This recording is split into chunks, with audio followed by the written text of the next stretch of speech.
जय Shri Radhe Krishna ji to everyone. कैसे हैं आप सब? नमस्ते टू ऑल ऑफ यू।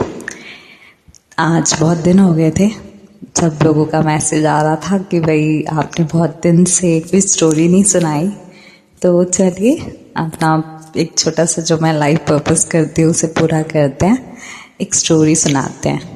तो स्टोरी शुरू होती है कि एक बहुत ही ना आलसी आदमी होता है, आलसी नहीं लेजी, जिसे आप लेजी कहते हैं। हर चीज़ में उसे आलस आता था, कुछ भी काम करो तो वो उस आलस से करता करता एक दिन एक बगीचे में जाता है। बगीचे में जाता है तो वहाँ पे क्या होता है कि एक पाम पूरा पाम टाइप का होता है जिसमें फल लगे होते हैं एक पेड़ पर। तो वो सोचता है कि यार इस फल को अगर मैं खा लूँगा तो यानी कि मैं रेस्ट कर लूँगा उसके बाद खा के। तो उस पेड़ पे चढ़ता है, उस फल वाले पेड़ पे, और वो फल तोड़ने लग जाता है। वहाँ जो अचानक से जब वो फल तोड़ रहा होता है तो उस फल का जो मालिक होता है बगान का, वो आ जाता है। वो आ जाता है उसके पीछे लाठी लेके। दूर से वो देख लेता है कि ये लाठी लेके मेरे पीछे आ रहा है मारने के लिए। तो वो क्या करता है कि वो फटाक से उतर जाता है, वहाँ से उतर जाता है। उतर के वो भाग के एक जंगल की तरफ दौड़ पड़ता है। अब जैसे ही वो जंगल में अंदर अंदर जाता है तो वो क्या देखता है कि वहाँ एक है ना लोमड़ी होती है, लोमड़ी फॉक्स, ठीक है। कुछ लोग नहीं तो सोचेंगे क्या लोमड़ी है ना, तो बताना ज़रूरी है कि फॉक्स को कहते हैं लोमड़ी। तो एक लोमड़ी होती है, तो उस बेचारी लोमड़ी के 2 पैर होते हैं और 2 पैर नहीं होते। तो क्या होता है कि वो चार जिसका सहारा लेके, 4 जैसे जानवर होता है वो 4 पैरों पे चल के ही अपना हर काम कर सकता है ना। तो लेकिन वो बेचारी लाचार थी। तो वो उसको देख के, वो लेजी जो पर्सन होता है वो देख के सोच रहा होता है कि यार इसका कैसे गुजारा होता होगा बेचारी का, यानी कि इसके पैर नहीं है, ये कैसे खाना अपने लिए ढूंढती होगी, और खाना तो छोड़ो, ये अपने आप को कैसे बचाती होगी, क्योंकि खूंखार जंगल है और इस जंगल में तो हजारों जानवर हैं, और कुछ जानवर तो इतने शक्तिशाली हैं जो इसे ही अपना खाना बनाने के लिए रोज इस पे यानी कि इस पे प्रहार करते होंगे। तो वो इतने सोच ही रहा था और उसने भगवान की तरफ देख के बोला कि भगवान इसका क्या कैसे करते हो तुम इसका लालन पालन। वो ये सोच ही रहा था कि अचानक से सामने से एक है ना बब्बर शेर आ रहा होता है, और बब्बर शेर के मुंह में एक मांस का टुकड़ा होता है। वो उस मांस के टुकड़े को अपने दांतों में लिए उस लोमड़ी की तरफ आ रहा होता है। अब शेर को देख के वो लेजी पर्सन जो होता है वो फटाक से पेड़ पे चढ़ जाता है कि कहीं शेर मुझे ही ना खा जाए। तो जल्दी से उस पर चढ़ के उसे देखता है कि आखिर क्या करेगा, इसको खा जाएगा अब तो ये इस लोमड़ी को। पर होता उसका अपोजिट है कि वो उस लोमड़ी के पास आता जरूर है शेर, लेकिन उस शेर के मुंह में जो मांस होता है ना, वो मांस का टुकड़ा यानी कि उसको लोमड़ी को दे देता है खाने के लिए, उसका खाना बना देता है वो। तो खाना बना देता है, तो ये देख के वो लड़का बड़ा हैरान होता है कि अरे ये कैसा चमत्कार है, शेर तो अपने शिकार को कभी ना छोड़े और ये तो उल्टा अपना शिकार इसको दे रहा है, जबकि ये तो सामने खुद ही शिकार बैठी हुई थी। लोमड़ी लाचार है तो भाग भी नहीं सकती, इसे तो ये 1 मिनट में खा जाता। तो ये सोच के है ना उसको ये समझ आता है कि अच्छा, यानी कि भगवान यही करते हैं कि अगर कोई लाचार है, कोई परेशान है, तो उसके खाने का, यानी कि भगवान के पास हर किसी के लिए प्लान है। उसे ये समझ आता है कि अगर कोई भूखा है तो उसे खिलाने का एक तरीका भगवान ने बना रखा है। तो यही सोच के वो आलसी इंसान क्या करता है, वो रोड की तरफ चल देता है, जंगल से बाहर आके रोड के आसपास जाके बैठ जाता है। अब वो यूं सोचता है कि भगवान जैसे आपने मुझे उस लोमड़ी को खाना दिया है, ठीक है, बिना बेचारी वो तो कुछ कर ही नहीं सकती थी, तो ऐसे ही आप मुझे भी खाना दोगे, ये मेरा मानना है। और वो ये सोच के रोड के किनारे बैठ जाता है। अब 1 दिन हो जाता है, कोई नहीं आता उसकी मदद करने। 2 दिन हो जाता है, कोई नहीं आता।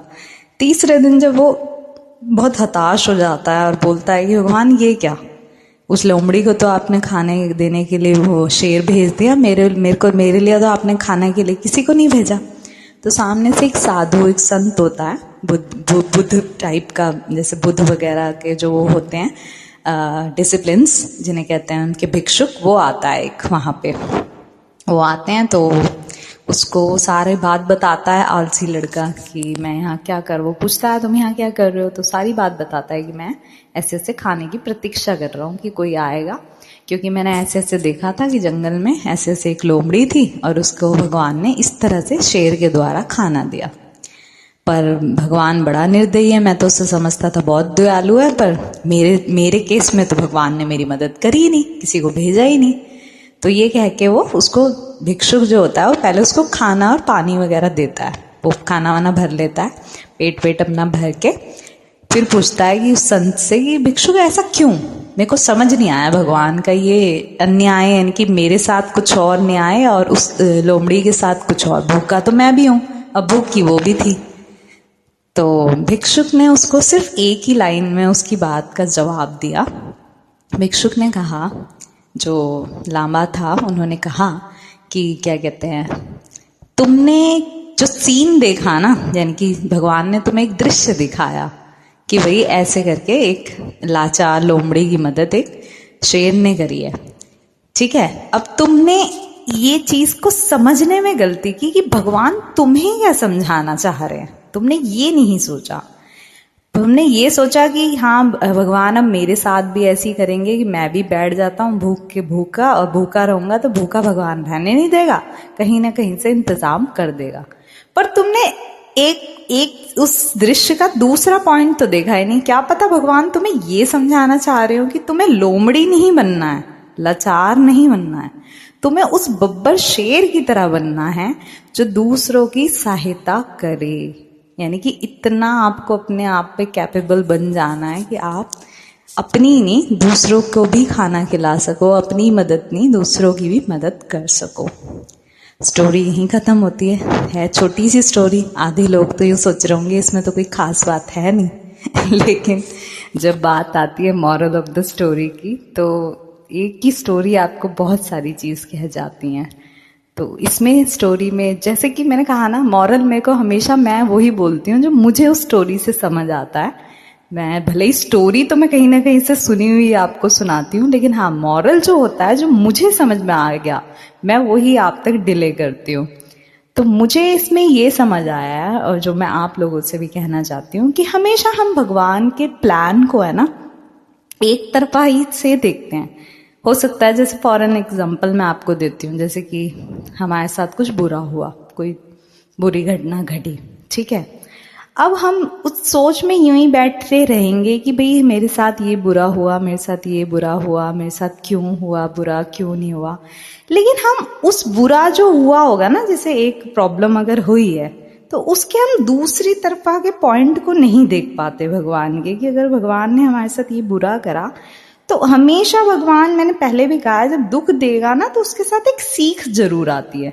तो सीख होगी ना जो वो हम देख नहीं पाते, जो वो सिखाना चाहता है। कभी कभी कोई बहुत ही अच्छा यानी कि इंटेलिजेंट बंदा हो या बहुत ही जो अध्यात्म से जुड़ा हो, वो 1 मिनट में समझ जाएगा कि मेरी ये गलती थी, और वो अपनी गलती को रियलाइज करके उसकी गहराई तक जाएगा कि ये गलती मैंने करी तो भगवान इसमें मुझे क्या सिखाना चाहते हैं।